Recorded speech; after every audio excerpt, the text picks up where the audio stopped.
Sepertinya negara Malaysia saat ini sedang krisis identitas. Untuk menutupi hal itu, para profesor dan pemerintah Malaysia sengaja membuat konsep alam Melayu yang akan mengaburkan konsep kebangsaan Indonesia.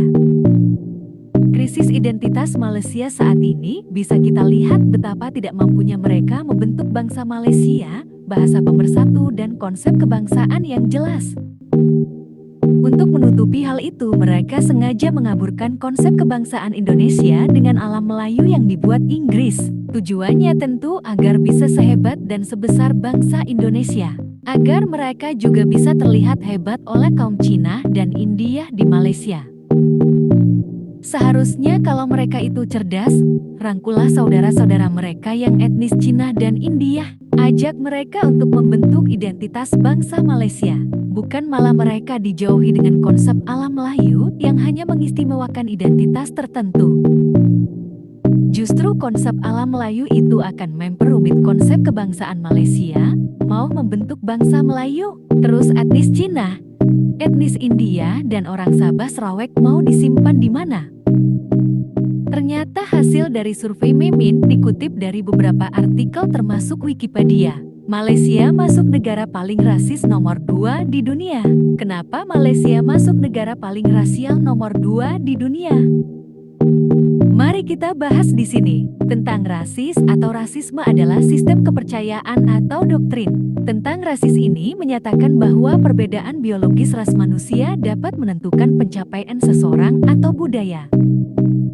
Berkaitan tentang rasis ini beranggapan bahwa suatu ras tertentu lebih superior dan memiliki hak untuk mengatur ras yang lainnya. Berdasarkan fakta-fakta dari hasil survei beberapa media asing kepada warga Malaysia, Malaysia masuk sebagai negara paling rasial nomor 2 di dunia. Hal itu juga tercermin bersamaan dengan konstitusi negara Malaysia yang tertuang dalam pasal 153 yang mengatur konsep ketuhanan Melayu. Ketuhanan Melayu adalah konsep politik yang menekankan keunggulan Melayu di Malaysia saat ini. Konsep ini tertuang dalam pasal 153 Konstitusi Malaysia yang memberikan jaminan hak-hak khusus kepada etnis Melayu di Malaysia. Institusi politik tertua di Malaysia adalah sistem penguasa Melayu di 9 negara bagian Melayu. Pemerintahan kolonial Inggris mengubah sistem ini dan menggantikannya terlebih dahulu menjadi sistem pemerintahan tidak langsung. Kemudian pada tahun 1948, dengan menggunakan lembaga berdasarkan budaya ini, mereka memasukkan monarki Melayu ke dalam cetak biru bagi Federasi Malaya yang sudah merdeka. Istilah Tanah Melayu menganggap kepemilikan negara bagian Melayu.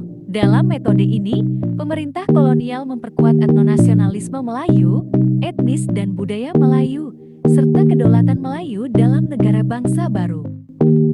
Meskipun budaya lain akan terus berkembang, identitas komunitas politik yang muncul akan dibentuk oleh budaya politik bersejarah dari kelompok etnis Melayu yang dominan. Imigran Tionghoa dan India bahkan mungkin Sabah dan Sarawak yang merupakan minoritas signifikan di Malaysia dianggap berutang budi kepada orang Melayu karena memberi mereka kewarganegaraan dengan imbalan hak istimewa sebagaimana diatur dalam pasal 153 Konstitusi Malaysia. Jadi kesimpulannya Malaysia sampai kapanpun tidak akan bisa membentuk satu bangsa Malaysia dan jangan berharap banyak kaum Cina dan India mau berbahasa Melayu. Krisis identitas ini akan berlangsung lebih lama bahkan sampai bahasa dan budaya Melayu punah di Malaysia.